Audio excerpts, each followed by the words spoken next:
I find you in contempt of court.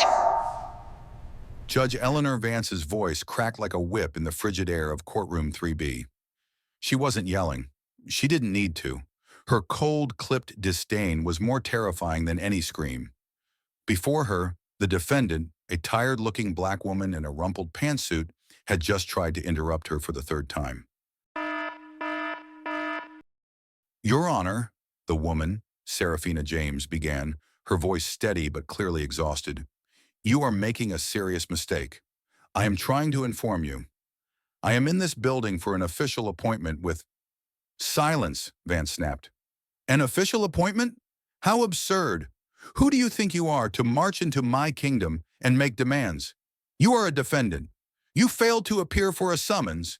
And now you stand there," she almost hissed, "and inform me? The audacity of people like you truly knows no bounds." There it was. People like you. The entire courtroom seemed to suck in its breath. "I will not listen to another word of these lies," Vance declared. 48 hours in the Beacon County Jail. "Bailiff, take her."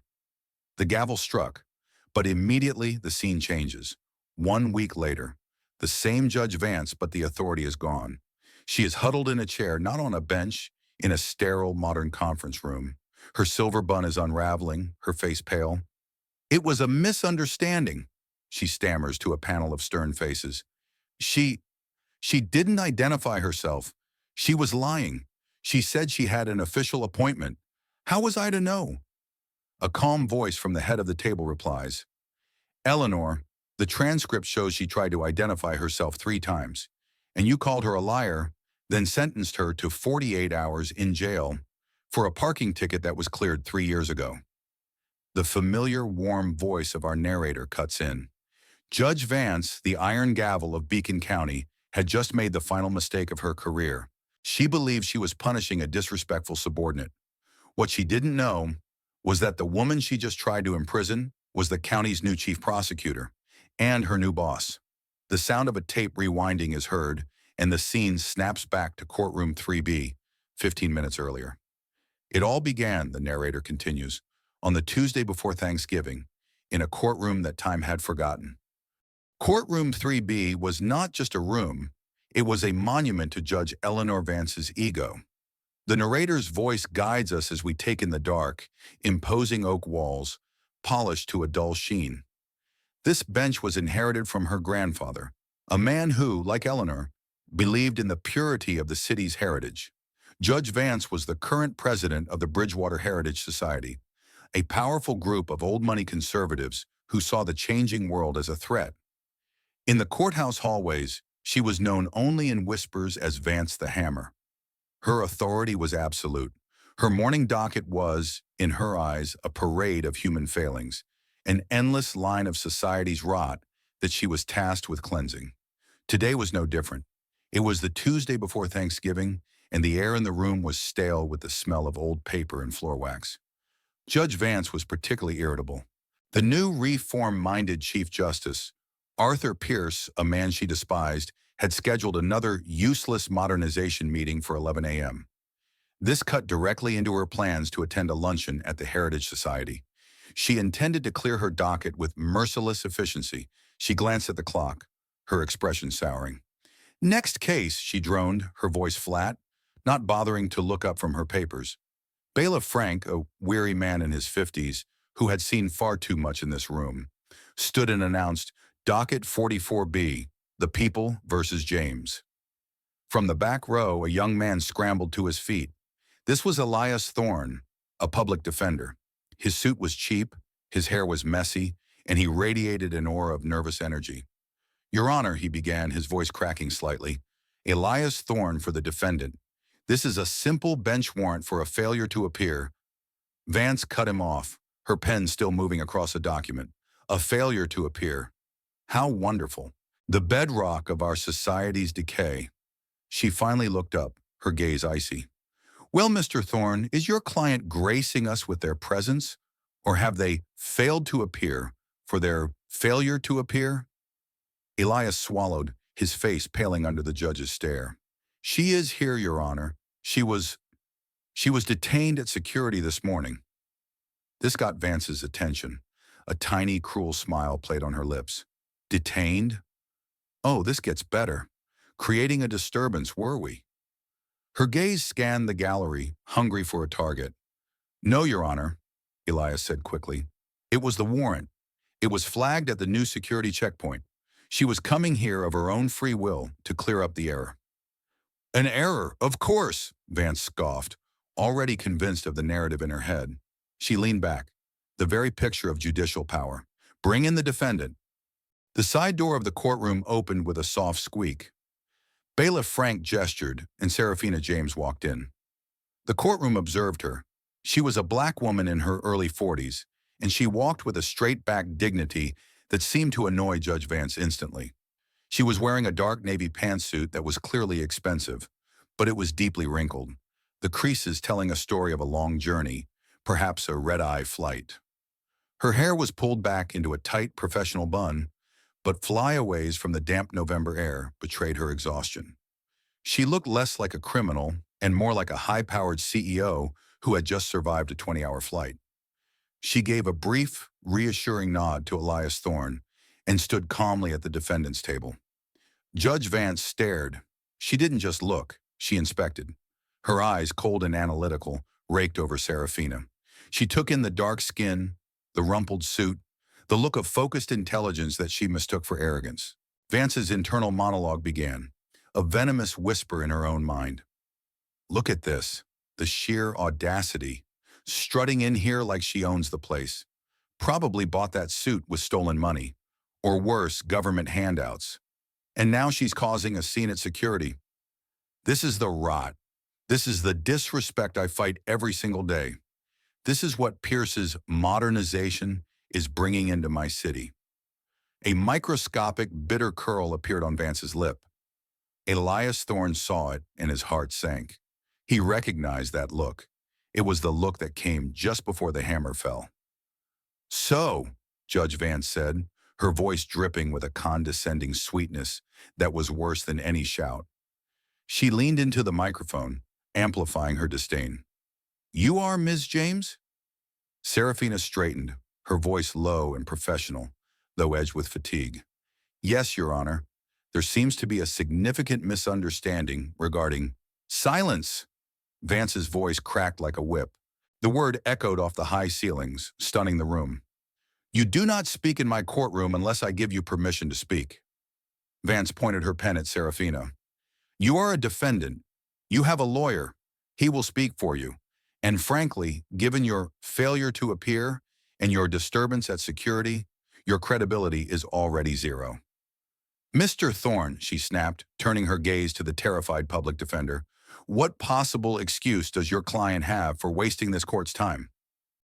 Elias Thorne, though visibly shaking, stepped up to the lectern. He was the helpless ally, and his powerlessness in the face of Vance's tyranny would only fuel the audience's growing anger. Your Honor, it is not an excuse. It is a fact, he stammered, his voice thin. My client is not the person this warrant is for. The warrant is for a Sarah James with a different middle initial, a T, not a P. The date of birth is incorrect by 10 years. And the traffic violation, it was for a vehicle, a 1998 sedan, that my client, Miss Seraphina James, sold over 3 years ago. He fumbled with a sheaf of papers he had pulled from a worn briefcase.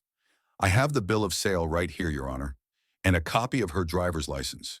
She was here this morning, of her own free will, to clear this clerical error up before he could finish. Judge Vance waved her hand dismissively, a gesture of such profound arrogance that it silenced him mid-sentence. She didn't even glance at the documents he was holding out, as if the very paper was contaminated. Paperwork, she scoffed. I am not interested in your paperwork, Mr. Thorne. I am interested in the fact that a warrant was issued and it was ignored. But it wasn't ignored, Elias protested, a desperate edge to his voice. It was sent to an address my client hasn't lived at in over 5 years. She was never properly served. How convenient, Vance sneered, leaning back in her high-back chair, the very picture of bored, unassailable power. The old "it wasn't me" defense. The "I never got the mail" excuse. She fixed her cold gaze on Elias, then let it drift over to Seraphina. I've heard it 1,000 times, Mr. Thorne, usually from people who look exactly like your client. A gasp rippled through the gallery. It was quiet, but audible. The bailiff, Frank, flinched. Vance had just crossed the line from implied bias to an open racist generalization. She didn't care. She turned her full, venomous attention back to Seraphina. Did you think you could just waltz in here, send your little public defender up with some fake papers, and I would just roll over? Is that the kind of respect you show the law in wherever you're from? This was too much for Seraphina. She was a professional, a leader, a woman who had faced down murderers and argued before the highest courts. She would not be reduced to a stereotype by this arrogant, prejudiced woman. She stepped forward, her voice low and firm, cutting through Elias's nervous stuttering. "Your Honor," Seraphina said, her voice quiet but carrying an authority that instantly silenced the room. "That is demonstrably false. I am an officer of the court. I was just trying to—" It was the final straw for Judge Vance. It was one thing for this defendant to exist in her courtroom. It was another for her to speak without permission. But for her to claim authority, to claim she was an officer of the court, this was an attack on the very foundations of Vance's kingdom. "You are not!" Vance's voice thundered. She slammed her hand flat on the solid oak desk, the sound echoing like a gunshot. The sudden noise made Elias Thorne jump. "Did I give you permission to speak? Did I?" Vance stood up, her entire body rigid, pointing a long, bony finger at Seraphina. "You are a defendant in my courtroom. You are not an officer of the court. How dare you impersonate a lawyer? That is a criminal offense in itself." "Your Honor, please," Seraphina tried again, her composure cracking just a fraction, revealing the deep frustration beneath. "This is not an impersonation. If you would just allow me to present my identification—" "Impersonating a lawyer," Vance repeated, her voice now triumphant, as if Seraphina had just confessed. She saw this not as a defense, but as an admission of guilt. She turned her furious gaze to the terrified public defender. "Mr. Thorne, control your client, or I will hold you both in contempt." Elias Thorne was now in a full-blown panic. He had seen Vance be cruel, but this was a new level of unhinged rage. He turned to Seraphina, his eyes wide, pleading. "Please, ma'am," he whispered, just let me handle it." "Handle what, Mr. Thorne?" Vance leaned forward, her eyes flashing with a genuine, cold fury. "Handle the fact that your client is a liar? That she is trying to intimidate this court by impersonating an attorney?" She let out a short, barking laugh. "A woman like that? An attorney? The very idea is laughable."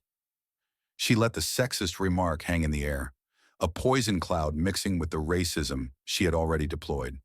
"She hasn't the decorum," Vance continued, her voice dripping with venom.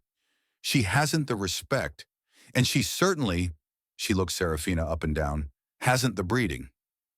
Elias Thorne, seeing his case and possibly his career imploding, made one last, desperate attempt.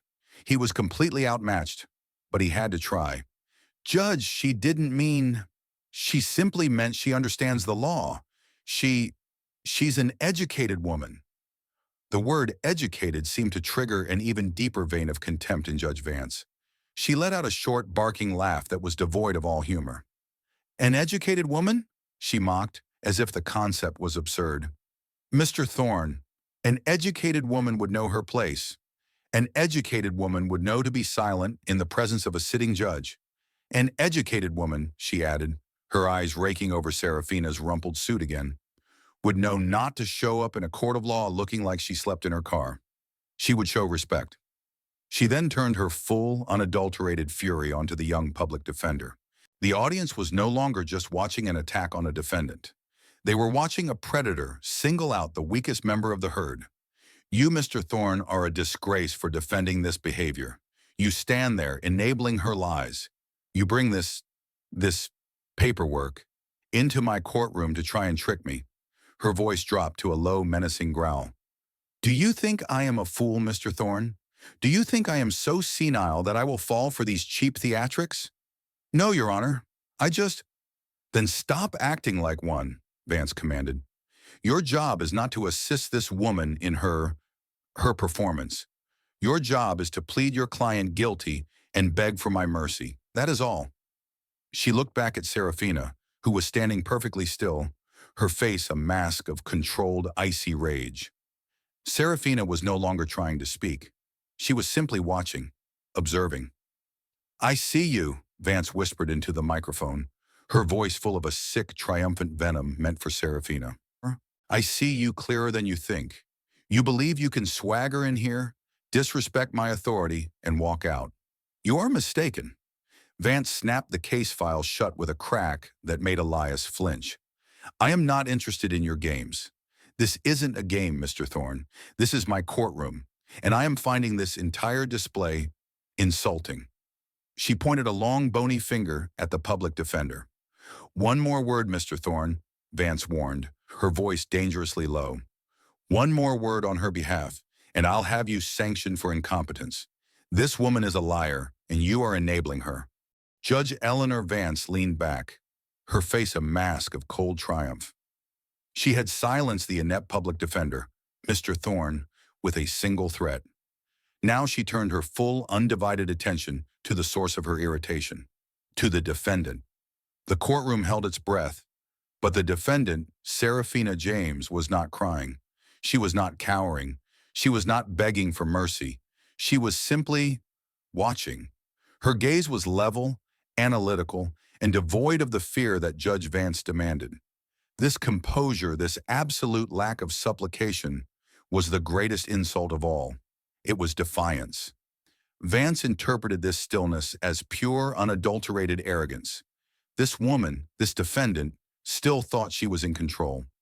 I have seen enough, Vance announced, her voice cutting through the silence she had created. This performance is over. She began to build her case, not for the jury, but for the gallery, for the record, for her own satisfaction. You come into my courtroom, she said, her voice dripping with venom as she pointed her pen at Seraphina. You fail to appear for a lawful summons. You cause a disturbance at our security checkpoint. You waste the valuable time of this county. She leaned forward, her eyes narrowing, and then you stand there in your rumpled, expensive suit, looking down your nose at me, at Mr. Thorne, at this entire institution. You repeatedly interrupt a sitting judge, and worst of all, her voice dropped to a near whisper, you have the audacity, the criminal audacity, to impersonate an officer of this court. She slammed the pen down. I see you for what you are, a liar, a performer. You are, she said, savoring the official, legal weight of the word, in contempt. Your Honor, no! Elias Thorne's voice cracked, a last desperate reflex of a man defeated. This is a misunderstanding. It's mistaken identity. She's not the right person. Please, be silent, Mr. Thorne. Vance roared, the anger flashing back instantly, thrilled to have one last enemy to crush. I told you, one more word. I have heard enough. I have seen enough. She snapped the case file shut, a sound so final and sharp it made Elias flinch as if he'd been struck. What I have before me, she announced to the room, is a woman who has shown zero respect for this institution. She needs to learn a lesson, a hard, necessary lesson, about respect, about order, and about the severe consequences of lying to a judge. I am finding you, Seraphina James, Judge Vance said, her voice now deceptively sweet. She intentionally, cruelly, mispronounced her name as Seraphina, letting the syllables drip with mockery. I am finding you in summary contempt of court. Elias Thorne, defeated, just shook his head. He tried one last time, not as a lawyer, but as a human being. Judge, please, it's Thanksgiving week, he pleaded, his voice barely a whisper. The mention of the holiday seemed to enrage Judge Vance even more. To her, it was another pathetic sign of weakness, another excuse for the undisciplined.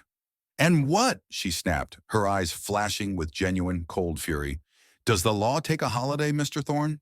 Does respect take a vacation? Does decorum get to eat turkey? Perhaps this defendant should have thought of that before she decided to play her little games. She turned her cold eyes back to Seraphina. She leaned forward, resting her chin on her laced fingers, and spoke into the microphone as if sharing an intimate secret with the room. You need to understand something, honey. The word landed. It was the ultimate sexist, condescending insult. It was designed to reduce Seraphina from a person to a stereotype, a girl to be put in her place. The law is not something you can just talk your way out of, Vance continued, her voice a cruel purr. Your education, as Mr. Thorne so generously puts it, means nothing here. Your expensive, rumpled suit means nothing here. She paused, letting her gaze travel over Seraphina one last time. In my courtroom, you mean nothing here. This was the ultimate dehumanization. She wasn't just sentencing a person. She was nullifying her very existence. In the back row, a young reporter named Ben Carter was scribbling notes so fast his knuckles were white. He was a local stringer for the Bridgewater Chronicle, and he could not believe what he was witnessing. This was more than just a cranky judge.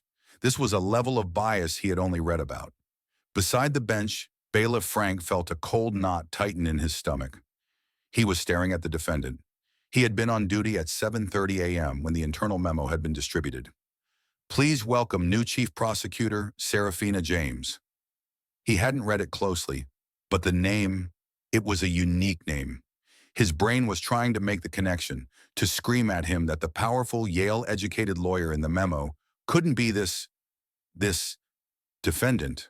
Could it? He tried to catch the judge's eye to give a small cough, but she was lost in her own power, utterly unreachable. I sentence you, Miss James, Judge Vance announced, her voice resonating with final, serene authority, to 48 hours in the Beacon County Jail, effective immediately. The gallery erupted in gasps. 48 hours. For this. Elias Thorne stumbled back, as if he had been physically struck. Your Honor, you can't, he cried out, all pretense of decorum gone, replaced by pure, desperate advocacy. This is unconscionable. It's a gross abuse of power. You haven't even looked at the file. It's a mistake. Is it, Mr. Thorne? Vance smiled, a cruel, thin-lipped expression. She was enjoying this. Or are you in contempt as well? One more word and you'll join her. She pointed a long, bony finger at the public defender. Bailiff, escort Mr. Thorne from my courtroom. He is finished for the day. But what about the warrant? Elias yelled, his voice cracking as Bailiff Frank, his face full of shame, began to gently lead him away by the arm. You haven't dismissed the warrant. Oh, the warrant, Vance said, as if remembering a trivial piece of housekeeping. Thank you for reminding me. She looked down at the file, then up at Seraphina. For the original failure to appear, I am setting bail at $10,000. Cash. $10,000? Elias shrieked from the doorway. For a parking ticket? For disrespecting my court, Vance corrected him, the smile never leaving her face. And of course, the contempt charge must be served first. The bail, she added, the final vicious turn of the screw, can be processed in 2 days, when she's learned her lesson. This was the final tyrannical blow. She had trapped Seraphina. She would be jailed for 48 hours through Thanksgiving Day and would then have to post an impossible $10,000 cash bail for a clerical error. It was a total, petty, and seemingly complete victory for Judge Vance. The judge nodded to Bailiff Frank, her face serene, as if she had just restored order to the universe. Bailiff, take the defendant into custody. I want her processed. I want her in a cell before lunch. Frank swallowed, his face pale. His heart was pounding. He knew. The name on the memo. Seraphina James. He knew something was terribly, terribly wrong. He put his hand on his holster, a reflexive, nervous habit, and took one reluctant, agonizing step towards Seraphina James. And at that exact moment, the main doors of the courtroom burst open with a crash that shook the very walls. The gavel is raised, the sentence is given, but the crash of the courtroom doors signals that the real judgment is about to begin. It was not a quiet entry, it was a profound violation of decorum. In Judge Eleanor Vance's courtroom, no one ran. No one shouted, no one burst through the doors. The heavy oak doors, which had stood as silent witnesses to her tyranny for decades, were thrown open with a force that made the old walls shudder and the dust motes danced frantically in the pale light. Every head in the room snapped to the back. Judge Vance, furious at the interruption, rose from her chair, her face contorted in rage. "What is the meaning of this?" she boomed, ready to strike down whoever dared to disrupt her moment of victory. Standing in the doorway, flanked by two stone-faced courthouse marshals, was a man who commanded authority in a way Vance only pretended to. He was Chief Justice Arthur Pierce, the presiding justice of the Beacon County Superior Court. He was 70, tall with a shock of white hair, and he was, in effect, the only person in the building who was Eleanor Vance's boss. Justice Pierce ignored her completely. His eyes, blazing with a cold fury, scanned the room, his gaze a mask of thunder. He took in the entire scene in 1/10 of a second. He saw Elias Thorne, the public defender, being held at the doorway by a deputy. He saw Bailiff Frank hand on his weapon, frozen in place between the bench and the defendant. And he saw Seraphina James standing calmly, a solitary, composed figure in the center of the chaos. "Everyone," Justice Pierce's voice boomed, low and resonant, "sit down, now." It was not a request. It was a command that carried the full weight of the judiciary. He strode down the central aisle, his hard-soled shoes clicking with sharp, angry precision on the marble floor. He didn't stop at the gallery rail. He unlatched the swinging gate, a gate reserved only for counsel and court staff, and entered the bar. He walked directly past the prosecution and defense tables, his gaze locked on Seraphina. Judge Vance watched, her mouth agape, her face a mixture of confusion and fury. "Arthur, what are you doing?" she sputtered, her authority evaporating. "That woman is a defendant. She is in custody. You are disrupting my court." Justice Pierce continued to ignore her as if she were a buzzing fly. He walked directly up to the small podium where Seraphina James stood. He stopped, standing face to face with her. The entire courtroom, the marshals, the gallery, Bailiff Frank, and Judge Vance herself all held their breath. Then the unthinkable happened. Chief Justice Arthur Pierce, the most powerful jurist in the county, a man known for his formal old-world demeanor, extended his hand to the defendant. The anger on his face instantly melted, replaced by an expression of profound, almost paternal apology. "Ms. James," he said, his voice loud enough for the entire room to hear, cutting through the stunned silence. "I am so terribly sorry." He shook her hand firmly. "There has been a complete and catastrophic breakdown in our protocol. Your new ID badge hadn't been activated in the system. I was waiting for you in my chambers." He glanced at the clock. "When you didn't arrive for our 10 a.m. meeting, I knew something was wrong. My assistant called security, only to be told they had a disturbance and had sent you here, to 3B. Vance's brain stalled. The blood drained from her face. "A new ID badge? My office? 10 a.m. meeting?" "It's quite all right, Justice Pierce," Seraphina said, her voice finally losing its strained, exhausted edge.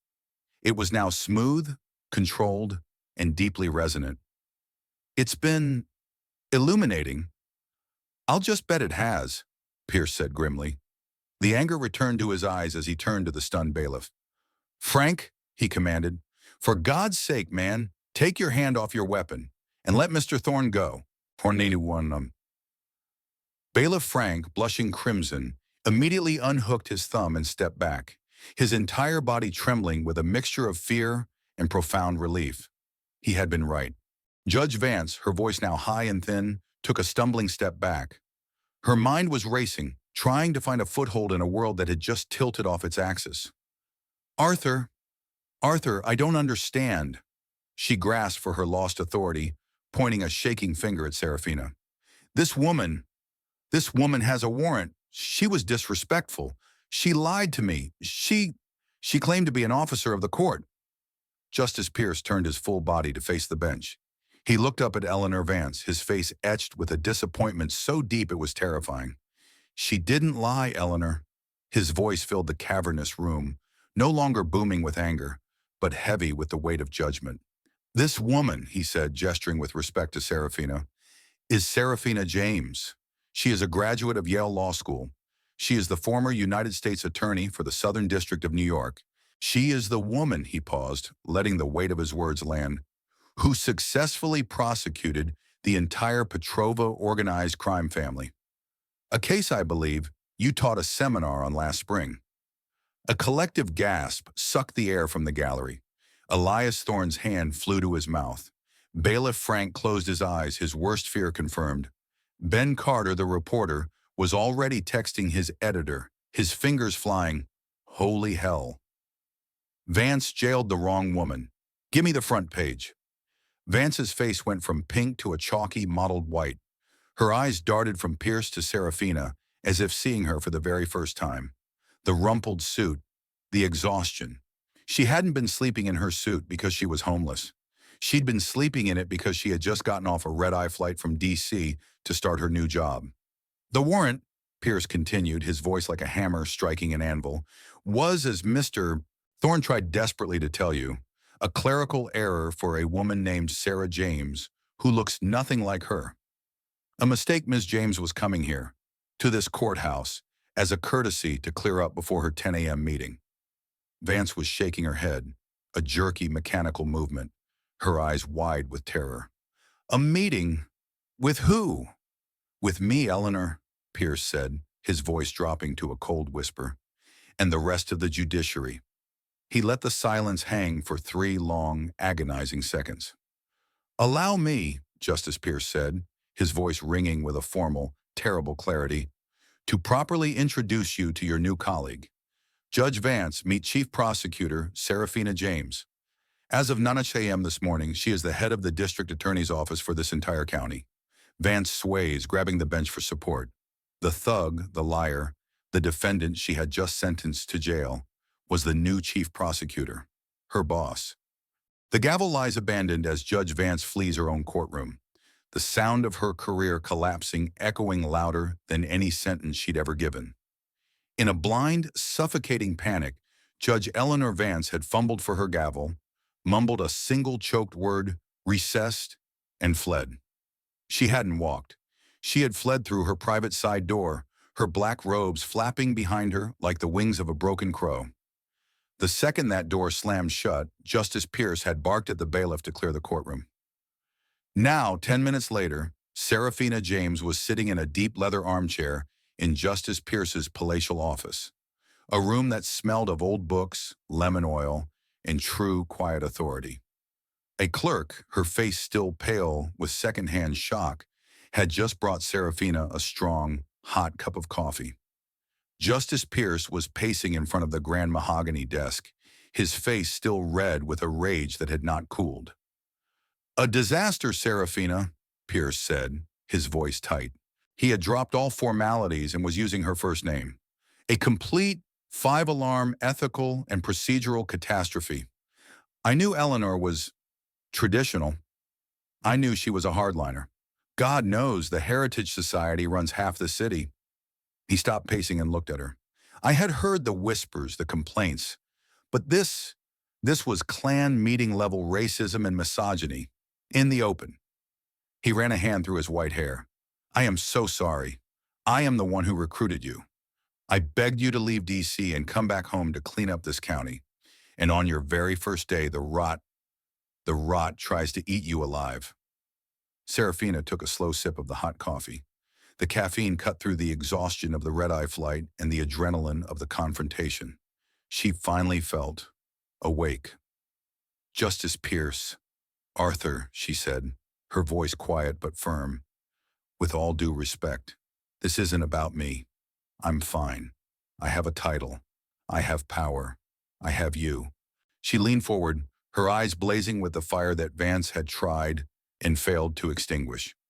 This is about the woman who was before me and the man who was after me. What happens to the people who walk into that courtroom, who look like me, but aren't the new chief prosecutor? What happened to them at 9:15? What would have happened to me at 10:15 if you hadn't walked in?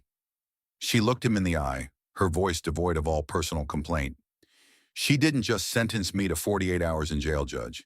She sentenced a type. She was willing to destroy a woman's life, get her fired, ruin her Thanksgiving, and give her a record over a parking ticket, because she didn't look the way she thought she should look. Justice Pierce stopped pacing. He stared at Seraphina, the anger on his face hardening into something more resolute. He knew she was 100% correct. The real crime hadn't been the insult to the new chief prosecutor. The real crime had been the decades of insults against the very concept of justice. He walked to his desk, his face set like stone. You are right. You are absolutely right. This isn't just about Eleanor. It's about her entire toxic legacy. As he was about to speak, his private intercom line buzzed, a sharp, frantic sound. He pressed the button. "Not now, Helen," he said. "Judge, I'm sorry, sir." His assistant's voice was frantic. "But you need to look at the Bridgewater Chronicle website. Right now." Pierce's eyebrows shot up. He moved to the monitor on his desk, clicking a few times to pull up the local paper's website. Seraphina stood and walked beside him. The story was already the banner headline, blazing across the top of the page. It had been published less than 15 minutes ago by Ben Carter, the young reporter who had been in the courtroom. Headline: Judge Vance sentences new chief prosecutor to jail for a parking ticket. The story was brutal, concise, and devastating. It had the docket number. It had the timestamp. And it had direct quotes from a source who had been right outside the door.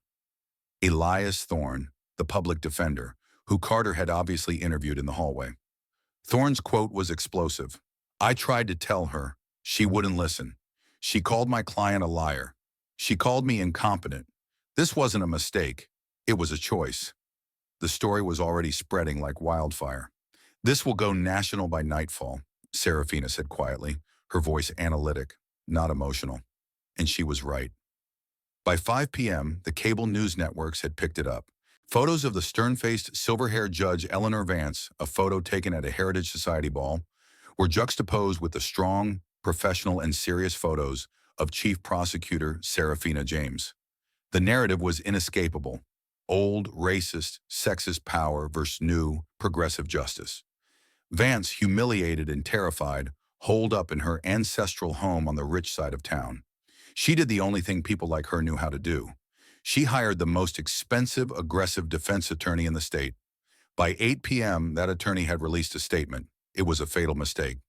Judge Vance, the statement read, deeply regrets the administrative error, but wishes to note that she was dealing with a difficult and disruptive defendant who repeatedly refused to identify herself and who falsely claimed to be an officer of the court. The defense attorney's statement backfired spectacularly. It was like throwing gasoline on a fire. The very next morning, an enraged Chief Justice Arthur Pierce, in his capacity as presiding judge, took an unprecedented step. He authorized the immediate public release of the official court transcript and the low-quality black and white security footage from Courtroom 3B. The transcript was damning. "Ms. James, Your Honor, I am an officer of the court." "Judge Vance, you are not. How dare you impersonate a lawyer?" The video was worse. It didn't have clear audio, but the body language was unmistakable. Judge Vance's furious, dismissive gestures, Elias Thorne's desperate, pleading posture, Seraphina James's impossible, steady calm, and finally Vance's long, bony finger pointing as she ordered a public defender escorted out and a defendant jailed. The Commission on Judicial Conduct, the JCC, facing immense public and political pressure, immediately suspended Judge Vance and fast-tracked a formal hearing. Seraphina James was the first witness. She did not come in guns blazing. She was somber, precise, and devastating. "It was not her anger that concerned me," she stated under oath, her voice steady. "It was her certainty. She didn't check a file. She didn't ask a question. She knew what I was. In her mind, the facts were irrelevant. My failure to appear was not a clerical error. It was a character flaw inherent to my appearance. She saw a black woman in a rumpled suit, and her entire judicial process was dictated by that single, prejudiced assumption." The next witness was Elias Thorne. He came with receipts. He was no longer the terrified young lawyer. He was an avenging angel for the public defender's office. We call her the Hammer," he admitted, and then he laid out the data. He presented 12 separate case files from the last 6 months, all handled by Vance. The pattern was undeniable, a mathematical certainty of prejudice against minority defendants. The JCC, facing a mountain of irrefutable evidence, the video, the transcript, The data from Thorne and the unshakable testimony of the new chief prosecutor reached a unanimous decision in record time. Judge Eleanor Vance was to be permanently removed from the bench. Justice Pierce hung up the phone after receiving the news of the verdict. He looked across his desk at Seraphina. They're removing her. Her career is over. He sighed. It's done. Seraphina shook her head, her gaze steady. No, Arthur, she said quietly. It's just starting. The throne is empty, the tyrant is gone, but the real work of cleaning a kingdom starts after the queen has been deposed. 1 month later, the courthouse press room was packed. It was a different room from Vance's courtroom 3B. This room was modern, bright, with large windows letting in the clear December light. The news was already old, but the anticipation was new. Judge Eleanor Vance had been permanently removed by the JCC. She was forced into a disgraced retirement, and the commission had successfully petitioned to have her judicial pension stripped due to willful misconduct and gross negligence. The hard karma had been absolute, but today was not about Judge Vance. Seraphina James stood at the podium. Her suit was immaculate, a crisp charcoal gray. Her hair was perfect. She was no longer the exhausted defendant. She was the chief prosecutor. Her voice was steady as she addressed the room. Good morning, she began. 1 month ago, on my first day in this building, I had an illustrative experience. A few chuckles rippled through the press corps. I was not here as a prosecutor, she continued, her face serious, not playing to the joke. I was here as a defendant, an eyewitness from that unique and terrible vantage point, a complete and total breakdown of justice. The room went quiet. It was a personal experience, she said, her voice dropping. But I have learned in the past 30 days, from the hundreds of letters and calls my office has received, that it was not a unique one. For far too long, justice in Beacon County has been a matter of luck. It has depended on the mood of a judge, the color of your skin, the quality of your suit, or the name on your ID badge. She looked directly into the main camera, her gaze unblinking. It cannot depend on whether the defendant happens to be the new DA. Justice must be a guarantee. My predecessor's office, she stated, was focused on one thing: convictions. High conviction rates, tough sentences. That is a simple and ultimately a hollow metric for success. It says nothing of fairness. It says nothing of righteousness. An office that pursues victory at the expense of justice is not a prosecutor's office. It is an instrument of oppression. This is the moment that defines Seraphina's new era, and where the theme of longue vita, compassion, is finally and clearly made manifest. This administration, Seraphina declared, her voice resonating with a new kind of power, believes that the sign of a strong justice system is not its ability to punish, but its ability to correct itself. It is easy to be tough. It is hard, she paused, letting the words sink in, to be just. That is why, she continued, her voice rising in command, today I am formally announcing the formation of the Beacon County Conviction Integrity Unit. A shockwave, palpable and audible, went through the room. This wasn't just a new policy. This was a revolution. A CIU was a formal admission that the system, their system, had been wrong. Reporters were already texting their editors. Ben Carter in the front row was scribbling, CIU, holy. The CIU will be an independent division within this office, Seraphina explained, her voice cutting through the murmurs. Its sole purpose will be to investigate and remedy past wrongful convictions and instances of clear, systemic injustice. She took a breath, holding the room in the palm of her hand. And its first task, its first order of business, she looked directly into the camera, will be a comprehensive top-to-bottom review of every felony conviction and every summary contempt ruling issued by former Judge Eleanor Vance for the last 10 years. The room erupted. Shouted questions, the flash of cameras, the scrambling of feet. This was it. This was the real karma. It wasn't just that Vance was gone. Seraphina was digging up the roots of her entire toxic legacy. This was the hard karma the audience craved. But Seraphina had brilliantly framed it not as personal revenge, but as systemic justice for others. She was showing compassion, not for the tyrant, but for the hundreds of victims who came before her. This was her true victory. Seraphina held up a hand, and the room, sensing the press conference wasn't over, quieted down.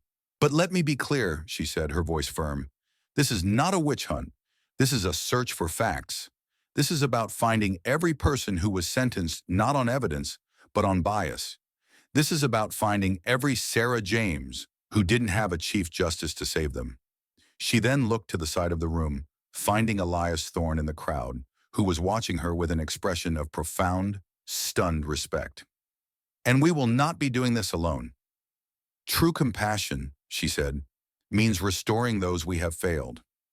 That is why this review will be conducted in full partnership with the Beacon County Public Defender's Office." She nodded to Elias, who now at her gesture stepped forward to stand beside her. "Mr. Elias Thorne, who so courageously and admirably stood for his client a month ago, has agreed to co-chair the review panel. This office," she said, making a point to look at the courthouse staff in the room, "will no longer view the public defenders as adversaries, but as partners in the pursuit of a just outcome." Elias, stunned and proud, could only nod. Ben Carter, the reporter, looked from Seraphina to Elias and back, scribbling furiously. He understood. This wasn't just a press conference, it was the signing of a new constitution for Beacon County. Later that evening, the courthouse was quiet. The press was gone. Seraphina was in her new office, boxes still stacked against the walls. There was a knock. It was Elias Thorne, holding a single worn cardboard box. "The first cases," he said, his voice quiet, a small, weary but profoundly grateful smile on his face. He placed the box on her desk. Seraphina picked up the top file. It was thin. People vs. Rodriguez, 2018. Judge E. Vance charged loitering. Sentence, 90 days. She opened it. The narrator's voice returned, warm and final. The hard karma for Judge Vance was her removal. But the real justice, the justice driven by compassion, was the methodical, public, and righteous erasure of her work. It was the unwinding of her every cruel decision. It was the ultimate pronouncement that her entire career had been a failure, a stain to be scrubbed clean, not by revenge, but by righteousness. Seraphina looked up from the file at Elias. She nodded. "Let's get to work." The story of Courtroom 3B shows us that prejudice can cloud the mind of a judge, but it can never truly extinguish the truth. Judge Vance saw only a weak defendant, failing to recognize the very person who was there to restore justice. Her downfall serves as a powerful warning, but Seraphina's actions are the true lesson. Real justice isn't found in revenge, but in the compassion it takes to heal old wounds. In the end, righteousness and respect, not blind power, are the only legacies that truly last forever.